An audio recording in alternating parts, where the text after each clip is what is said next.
Tugas 3, Agenda 2, Dasar CPNS tahun 2022 BPSDM Sumatera Utara dengan pengampu materi Ibu Yam Nurmalia SST MS.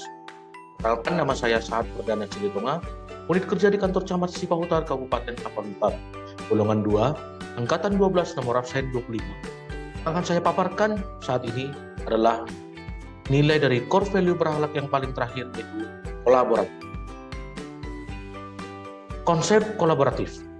Collaboration is a complex process which demands brain, traditional knowledge sharing that becomes the responsibility of all parties.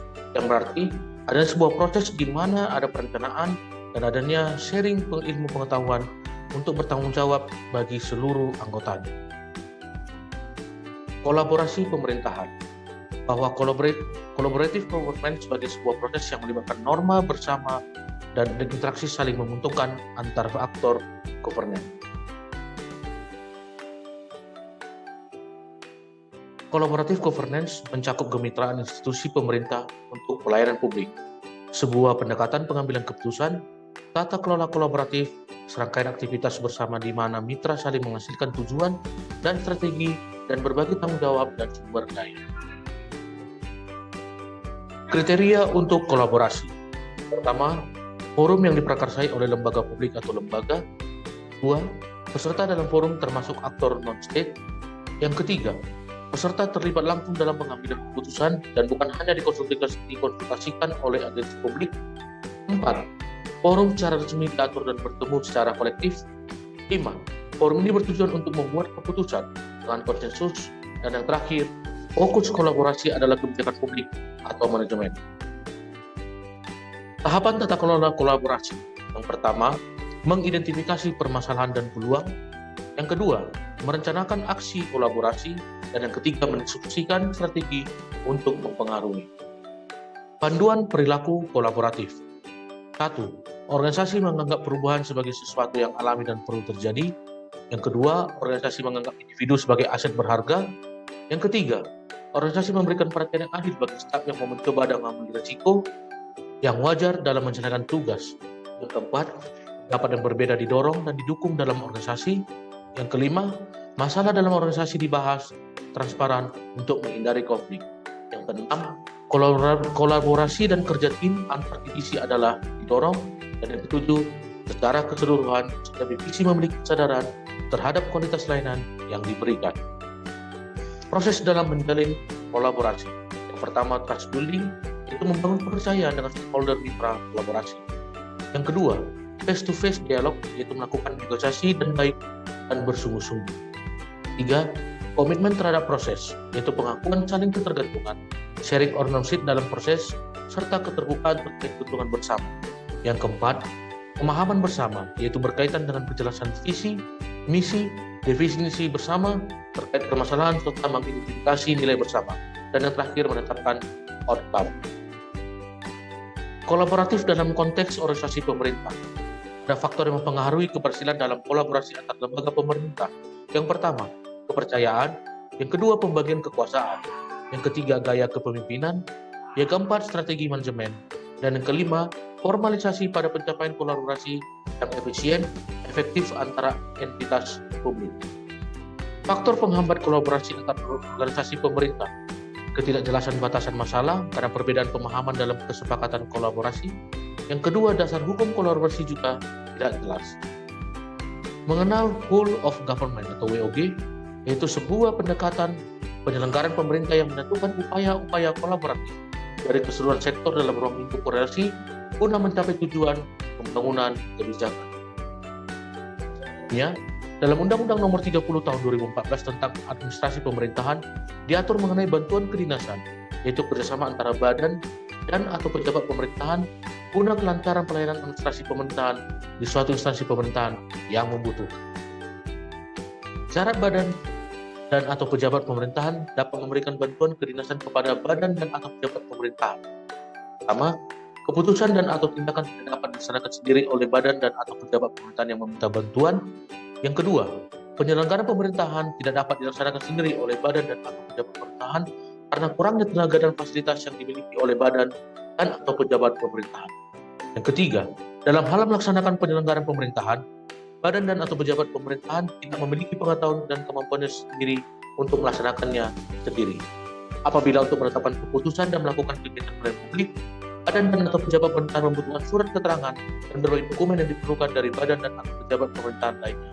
Yang terakhir, jika penyelenggaraan pemerintahan hanya dapat dilaksanakan dengan biaya, peralatan, dan fasilitas yang besar dan tidak dapat ditanggung sendiri oleh badan dan atau pejabat pemerintahan.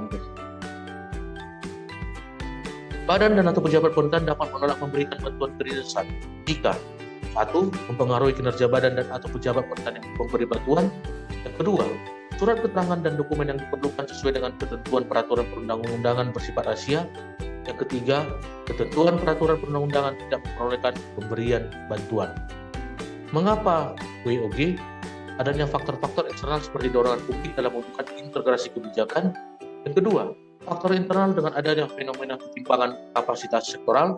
Yang ketiga, adanya keberagaman latar belakang nilai, budaya, ada istiadat serta latar belakang lainnya yang mendorong adanya potensi disintegrasi bangsa. Siloisasi yaitu prinsip single purpose organization dengan banyak spesialisasi serta peran dan fungsi non-overlapping mendorong fragmentasi, kewenangan terpusat di sektor, kurangnya kerjasama dan koordinasi. Devolusi struktural yaitu desentralisasi, penyerahan kewenangan dari pusat ke daerah yang berlebihan, dan yang terakhir, persepsi mengenai dunia yang semakin tidak aman dan berbahaya dengan adanya isu terorisme, radikalisme, perubahan iklim, dan lain-lain. Manfaat dari wall of government. Yang pertama, efisiensi, sharing informasi, lingkungan kerja, daya saing, akuntabilitas, koherensi kebijakan, biaya, pemborosan, duplikasi pekerjaan, inkonsistensi kebijakan, dan waktu penyelesaian layanan tertentu.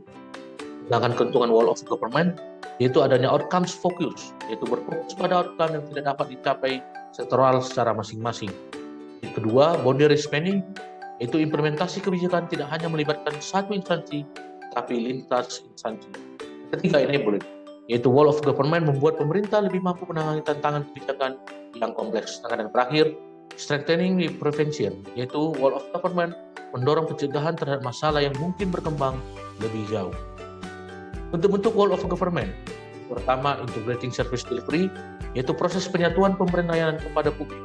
Kedua, koordinasi dan kolaborasi, pemerintah horizontal yang berkoordinasi atau berkolaborasi dalam mencapai tujuan bersama.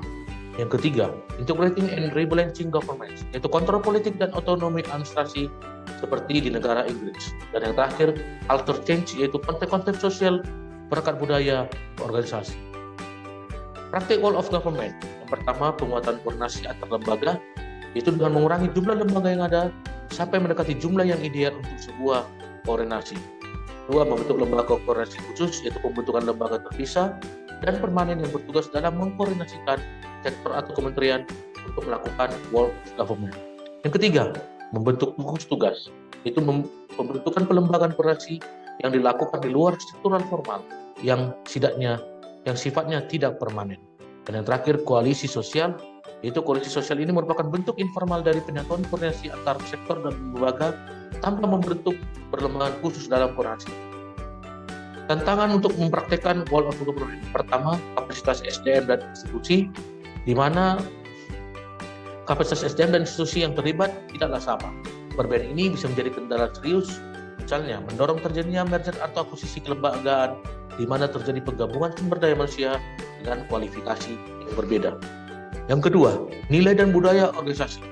Seperti halnya kapasitas SDM dan institusi, nilai dan budaya organisasi pun menjadi kendala manakala terjadi upaya kolaborasi sampai dengan penyatuan kelembagaan. Kepemimpinan menjadi salah satu kunci penting dalam pelaksanaan wall of government. Kepemimpinan yang dibutuhkan adalah kepemimpinan yang mampu mengakomodasi perubahan nilai dan budaya organisasi serta meramu sumber daya manusia yang tersedia guna mencapai tujuan yang diharapkan.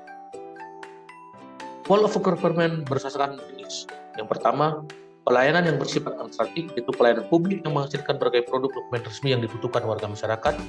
Yang kedua, pelayanan jasa, yaitu pelayanan yang menghasilkan berbagai bentuk jasa yang dibutuhkan seperti pendidikan, kesehatan, ketenaga kerjaan, perhubungan, dan lainnya.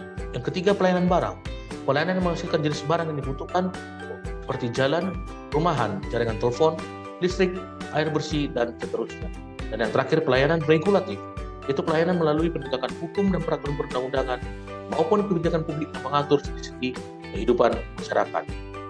Role of government berdasarkan pola. Yang pertama, pelayanan teknis fungsional, yaitu suatu pola pelayanan publik yang diberikan oleh suatu instansi pemerintah sesuai dengan bidang tugas, fungsi, dan kewenangan. Pelayanan satu atap, yaitu pola pelayanan yang dilakukan secara terpadu pada satu instansi pemerintah yang bersangkutan sesuai dengan kewenangan masing-masing. Pelayanan satu pintu merupakan pola pelayanan masyarakat yang diberikan secara tunggal oleh suatu unit kerja pemerintah berdasarkan pelimpahan wewenang dari unit kerja pemerintah terkait lainnya yang bersangkutan. Yang keempat, pelayanan terpusat, itu pelayanan masyarakat yang dilakukan oleh suatu instansi pemerintah yang bertindak selaku koordinator terhadap pelayanan instansi pemerintah lainnya yang terkait dengan bidang pelayanan masyarakat yang bersangkutan. Sedangkan yang terakhir, pelayanan elektronik, yaitu pola pelayanan yang paling maju dengan menggunakan teknologi informasi dan komunikasi. Demikian yang dapat saya paparkan mengenai kolaboratif. Terima kasih.